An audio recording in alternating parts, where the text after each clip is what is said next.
As you've seen from the documentary, every single year is different, and every single year we get better.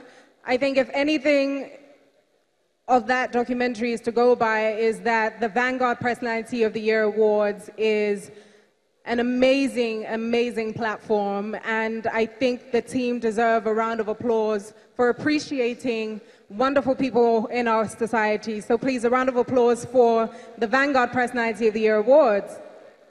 So now I'm going to welcome to the stage the GM of Vanguard News to welcome the chairman of the occasion. So please welcome Mr. Benga Adefea to the stage. A round of applause, please. Thank you very much, Zena. Distinguished guests, Your Excellencies, it is indeed my pleasure to invite to the podium the Chairman, Vanguard Personality of the Year 2018, the respected elder statesman, famous chartered accountant, Sir Arthur Mbanefu. A round of applause for him, please.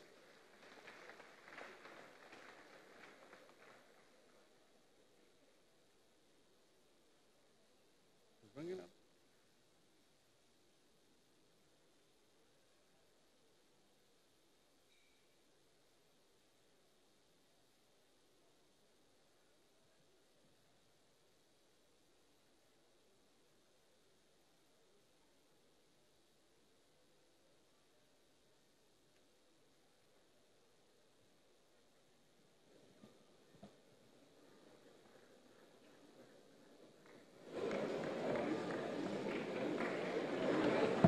A round of applause for the chairman, please.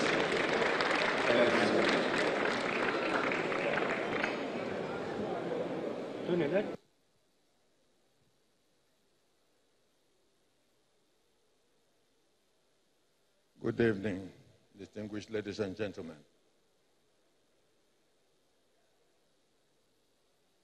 Whatever protocols you expect on occasions such as this, please consider them fully and humbly observed. 2 years ago, when the Vanguard Group decided to launch this project, the Vanguard Personality of the Year Award, its proprietor, Chief Sam Amuka, an old friend of mine, decided to visit and invite me to be the chairman of the event. An honor he no doubt believed I deserved as an old and trusted friend who should be relied upon to oblige a friend no matter what. Sam was visibly offended when I courteously declined his invitation. My reason was that I did not share his views regarding some individuals that were being considered for such prestigious honor.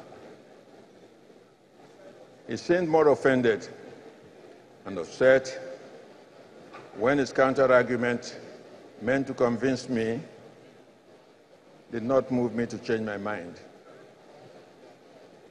Sam literally walked out on me, angry and no doubt disappointed.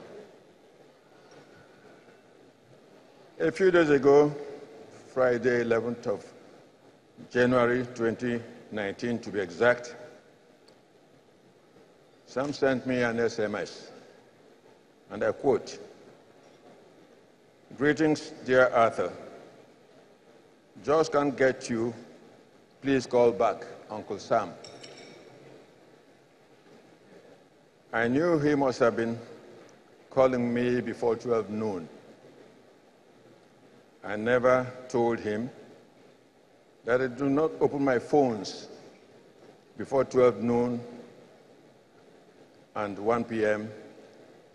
at the earliest on any given day.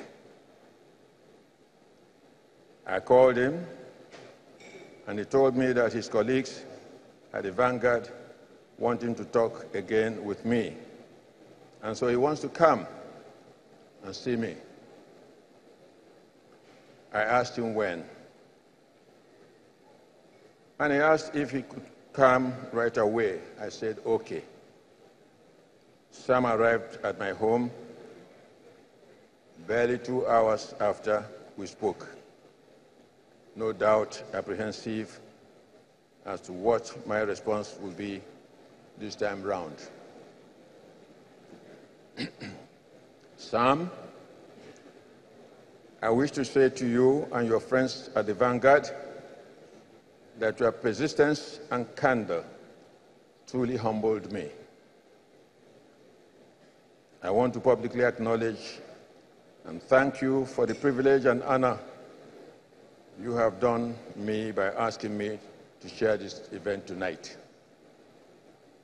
I'm hugely humbled and I thank you. Now, usually, occasions such as this would offer the chairman opportunity to share some important thoughts with those who have been lucky to be selected, to be honored. But first of all, let me most warmly congratulate all of you who have been chosen as honorees tonight. Well done. I wish you well. The awardees tonight comprise an excellent mix of men and women cutting across the best and the desirable in the Nigerian society. Above all, they are all leaders in their respective fields of endeavor. Once again, please accept my congratulations. Now, what should I share with you tonight as the most important concern, as my most important concern?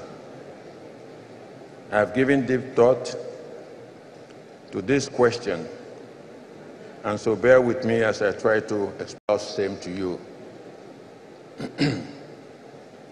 There is no doubt that our dear country, Nigeria, is facing a welter of challenges, particularly now that we are heading into a general election in a few weeks' time. Some of our difficulties have been pushed to the forefront, particularly by politicians seeking office. For some odd reasons, we seem to be rapidly losing all the developmental gains we made since independence and immediately after the Civil War, notably between mid-70s and the 1980s. We have openly acknowledged that we are facing serious challenges as a country. In most cases, some have been threatening the foundation of our precariously balanced federation.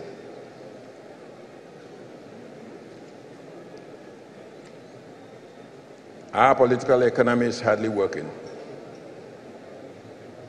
Our education system is obviously not meeting its objectives. Our healthcare delivery system is deplorable. Our neglected water and food security threaten our future as a people. Our fiscal infrastructure is broken. Our ability to attain energy sufficiency has overwhelmed our collective imagination. I can go on and on.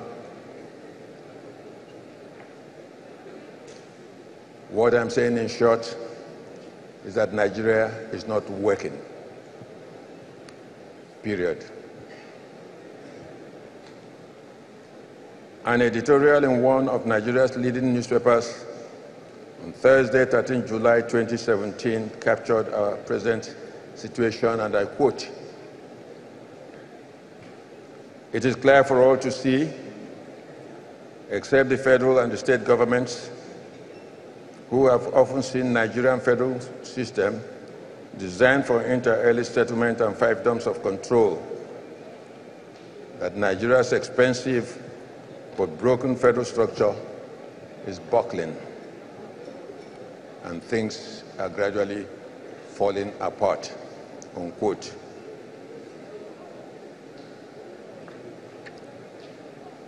The rest of the world has called us corrupt. They have described us as a people lacking focus and unclear as to what our needs as a nation are or should be. These are very serious and damning charges. The question is, what are we doing about it? How much condemnation do we require to make us decide as citizens of one country to start holding among ourselves civil conversations that will lead to finding appropriate solutions to our brokenness? Nigerians are basically not corrupt. They just lack the basic quality of integrity, ability to speak the truth always, no matter what, and be willing to accept genuine and constructive criticisms instead of operating constantly in a state of self-denial. Now, here's my pitch.